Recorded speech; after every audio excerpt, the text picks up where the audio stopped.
แรกนี้หลานบอกว่าอยากกินไก่ย่างสมุนไพรยายวีเอสให้กินมื้อก่อนเพิ่นบอกว่าแซ่บส่วนอิตาเวสพะอยากกินมกหน่อไม้ปกติยายวีสิเอ็ดมกหน่อไม้ก็สิเป็นมกมอสมากกว่าแล้วก็เป็นหน่อไม้ที่ยายวีเผาเสร็จเรียบร้อยแล้วหรือไม่ก็สิเป็นมกหน่อไม้เผาที่เอาใบตองห่ออิตาเวสแล้วผัดอยากกินมกหน่อไม้สดจ้ะทุกคนส่วนหลานสาวพะอยากกินไก่ย่างสมุนไพรมื้อนี้ยายวีก็เลยทำ2เมนูเลยจ้ามกหน่อไม้กับไก่ย่างสมุนไพรยายวีเอ็ดไก่ย่างทั้งเบิด3ตัว2ตัวมีคนจองแล้วส่วนอีกตัวนึงยายวีก็สิเอาไว้ถ้ากินเองเมนูนี้ก็จะทำบ่อยมากจ้ะทุกคนเพราะว่าช่วงนี้เป็นช่วงดำหน้าเนาะจ้าทุกคนยายวีก็สิทำกับข้าวขายนำก็จะทำแบบเมนูใหญ่ๆเลยก็คือไก่ย่างนี่ยายวีก็ย่างเป็นตัวเลยจ้าพอมีคนสั่งยายวีก็สิเอ็ดเป็นตัวๆสดๆใหม่ๆเลยจ้าทุกคนย่างแบบร้อนๆแล้วก็เสิร์ฟแบบร้อนๆเลยจ้าส่วนเครื่องหมักของมันยายวีก็จะตำพริกไทยกระเทียมแล้วก็ตะไคร้ปรุงรสด้วยชูรสซีอิ๊วขาวแล้วก็ภูเขาทองเอาเกลือใส่น้ำจักหน่อยแล้วก็รสดีพร้อมที่สำคัญที่สุดก็คือเอาน้ำตาลลงไปตัดพร้อมจ้าเอาน้ำตาลลงไปตัดความเค็มนำรสชาติก็จะออกมากลมกล่อมเลยเค็ม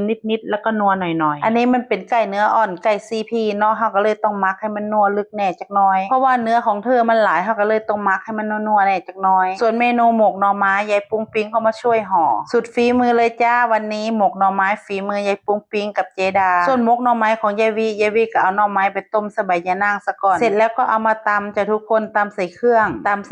ใส่ข้าวเบื่อบักเผ็ดปลาแดกพี่น้องเอ้ยแต่ว่าอย่าลืมเด้อจ้าอย่าลืมผงชูรสใส่ชูรสเข้าไปแน่จักหน่อยก็เป็นอันว่าแซ่บแล้วหมกหน่อไม้ของเฮาก็สิทำเป็น2อย่างมีหมกผักอีตู่กับหมกผักขาไผมากหมกอีหยังก็กินหมกอันนั้นเนาะมีให้เลือก2อย่างส่วนยายวีหันมักเบิดเพราะว่าสิเป็นผักขาหรือว่าผักอีตู่ยายวีก็มักเบิดมันก็มีความหอมแตกต่างกันไปเนาะส่วนไก่ย่างของเฮาตอนนี้ก็ขึ้นเตาแล้วได้ประมาณ 50% แล้วจ้าอันเป็นทางหมกหน่อไม้ตอนนี้ก็ห่อเสร็จเรียบร้อยแล้วฝีมือยายปุ้งปิ้งห่อก็งามขนาดเนาะจ้าทุกคนฝีมือการห่อยายวีบ่ค่อยถนัดปานใดก็เลยให้ยายปุ้งเรามาห่อให้เป็นอันว่าเสร็จเรียบร้อยก็ยกขึ้นเตาเลยค่ะวันนี้เราใช้ทั้งหมด2เตาเลยบ่ว่าสิเป็นเตาถ่านหรือว่าสิเป็นเตาแก๊สเตาถ่านมื้อนี้ก็อบไก่ไปเนาะมื้อนี้อบไก่ทั้งหมด3ตัวด้วยกันย่างไก่ก็มีแต่ตัวใหญ่ๆเนาะพี่น้องเนาะมันก็เลยนานสุกแน่จังน้อยตอนเย็นเพิ่นสั่งเมนูหยังยายวีก็ทำเมนูนั้นให้เพิ่นจ้าทุกคนบ่ค่อยได้ทำหลายอย่างดอกทำนิดหน่อยแต่ว่าเป็นเมนูใหญ่ๆจ้าบ่ว่าสิเป็นปลานึ่งมะนาวปลาราดพริกไก่ย่างตะไคร้หรือว่าจะเป็นไก่ใต้น้ำก็แล้วแต่ยายวีสิจัดให้เนาะว่ายายวีสิเอ็ดเมนูหยังแต่ละมื้อแต่ละเว้นมื้อใดถ้างานยุ่งๆเนาะถ้าขี้เกียจแน่ก็บ่ได้ทำจ้า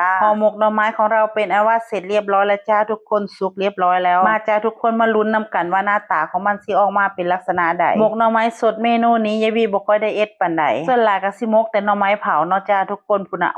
หน้าตามันก็ออกมาน่ากินคือกันเด้อหน้าตาออกมาน่ากินมากแต่ว่ารสชาติของมันจะเป็นยังไงรสชาติของมันก็ต้องอร่อยแน่นอนอยู่แล้วแหละเนาะเบิ่งหน้าตาของมันก็รู้เนาะมาจ้าทุกคนบัดนี้มากินนำกัน